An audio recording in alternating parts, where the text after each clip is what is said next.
Derby County face a tough test away from home as they head to Bramall Lane to play Sheffield United this upcoming weekend.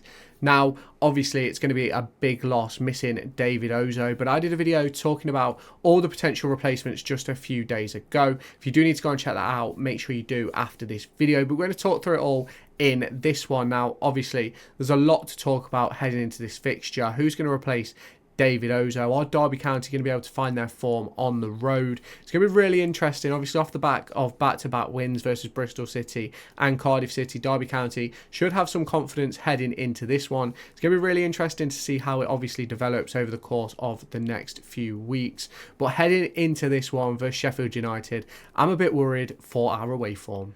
Now we head on over to Footmob to take a look into this, and obviously Sheffield United are missing Jack Robinson. Derby County are missing a whole host of players. Corey Blackett-Taylor may or may not be involved. Obviously played for the under-21s last week. On Friday, you've obviously got David Ozoh, who picked up that hamstring injury versus Cardiff City. As of right now, when I'm recording this, I have not heard Paul Warne's press conference. When I do the team prediction later on in the video, I will have heard.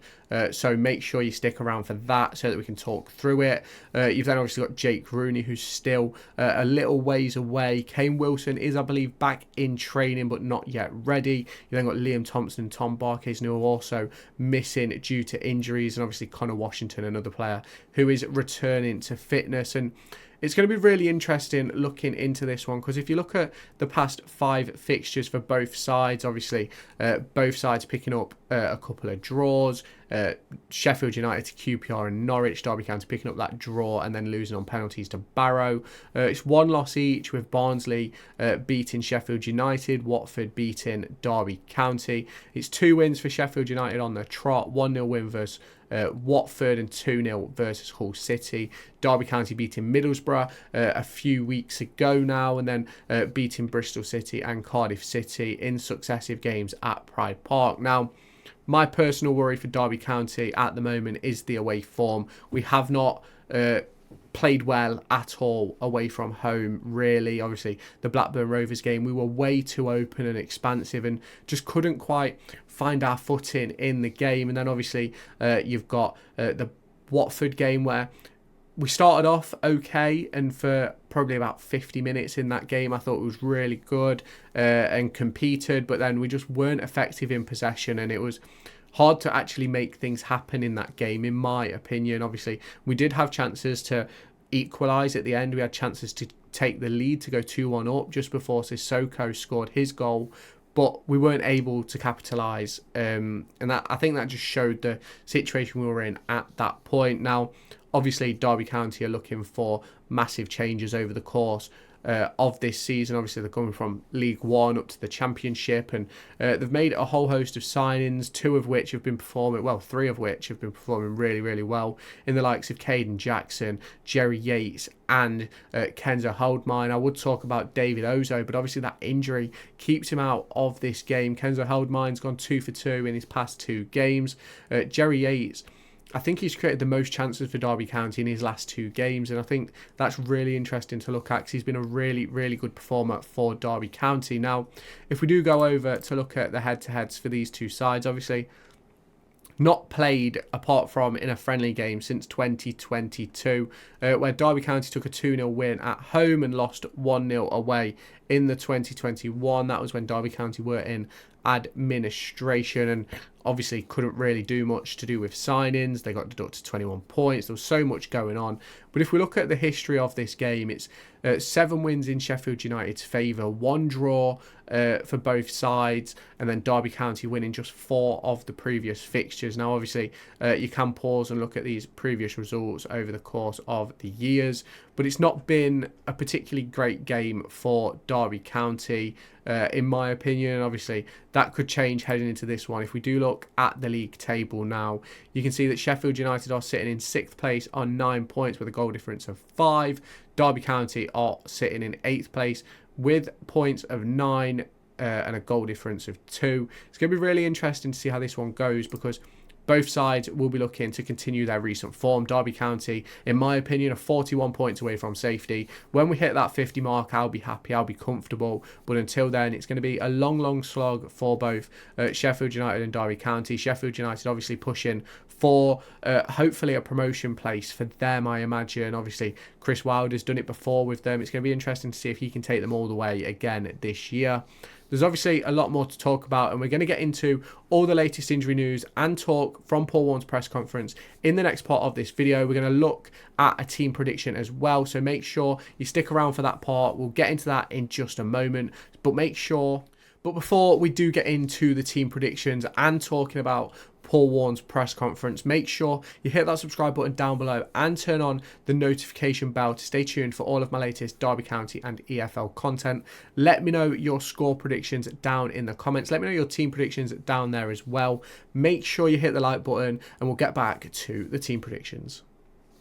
In the past 5 minutes, Derby County have released the latest on the injury to David Ozoh and the injuries to that of Liam Thompson and Tom Barkhuizen. In just a moment, we're going to go through my team predictions, but it looks as if David Ozoh is going to be out for around 5 to 6 weeks. With the international break, that means he only misses about 4 to 5 games, which, in my opinion, is not bad at all. I think losing Ozoh for that period of time now is... I'd rather lose him now than lose him in the backstretch if we're battling against relegation. You look at losing Liam Thompson as well in that midfield. It opens up a few doors from some other players to get onto the bench and maybe even get into the team. And obviously that loss of Tom Barkhuizen, I don't necessarily think it's a massive one, but it's one which we will discuss and we will get into when going through the team predictions. So shall we do that now? Starting off with then, we have option 1 for the team predictions for this weekend. I think there is 3 different options which Paul Warne could go for. There's probably a 4th really, but we'll get into that a little bit later on. Now, obviously, if we look at that injured list, we're still missing Jake Rooney, and obviously David Ozoh is now out for 5 to 6 weeks. And then obviously in the doubt section, you've got Kane Wilson. I do believe he is back in training, but maybe not yet ready to be involved in the squad. Obviously, Joe Ward played the other day for the under-21s versus Wrexham in, I think it's called the Central League, as did Dejan Brown, which is obviously really important for them to get some minutes. But going with this team, it's sticking with a similar sort of shape to that we've been using in recent weeks, apart from you probably had an extra little attacking impetus by putting Marcus Harness in that number 10 role, dropping Kenzo a little bit deeper to sit next to Ibu Adams. That's the only change in this one. Now, I know a lot of people have been giving me stick based on my video a few days ago where I discussed the possibility of Harness replacing David Ozoh, but I do think it is a possibility. Maybe not for this Sheffield United game, but there certainly is a door open. Now, I have got Chira on the bench for probably all of these. There was a report which came out during the week which suggested he would be available for this one. Although I do vaguely remember Paul Warne saying he was out for 2 games. So whatever happens, it'll either be Chilwell Bradley or Chilwell Washington on the bench, in my opinion, to fill that slot. Maybe even Kane Wilson if he's fit enough to play. But obviously this is the first option of 4-2-3-1. I don't necessarily think this is the one we'll use for this game, but maybe for a potential home game. Now, into the next option is the 4-3-3. It would end up with Kenzo sitting a little bit deeper. Obviously, Ibu Adams taking that proper deep lying holding midfield role with Ben Osborn coming into the side. Now, I think with this one, this is probably more sort of down the route that we'll go, in my opinion, with Ben Osborn coming in to replace David Ozoh. We then keep that sort of base that we have that's been built on the past 2 games, which we've obviously won. But it's one of those for me where I think we're probably still going to be lacking a little bit. I think obviously the big conversation with losing Ozoh is who's going to be that player that picks up the ball off the defenders, who's going to be the player who starts the build-up, who's going to receive it under pressure. I don't necessarily think Ibu Adams is that man.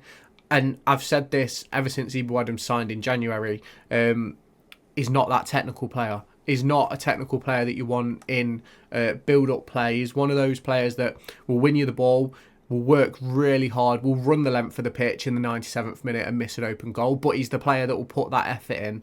And we love Ibu Adams for that. He's a brilliant player for that.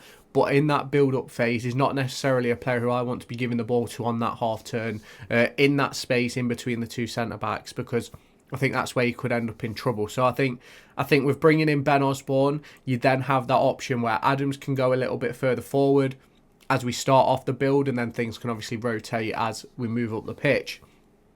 Obviously, if we go back to this one here, my intention here would be with Kenzo dropping in to pick up the ball during build-up and obviously finding those spaces. And obviously you've then got the extra technical ability of Harness in that midfield as well.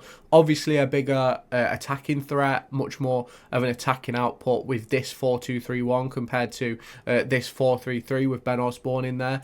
Now, obviously with Osborn could literally just go and slot in that two sitters role that we've been playing with Ozoh and Adams, with Kenzo a little bit further forward as we've been doing recently. But I do think it would change a little bit, because I don't think Osborn is a defensive midfielder, in my opinion. I think he's a proper workhorse, proper box-to-box midfielder who gets stuck in, but I just don't think he's a sitting midfielder. Now, the final one, which I want to discuss with you lot in this video, obviously you can let me know your thoughts down in the comment section down below, is this 3-4-3. Now, we started the season with this.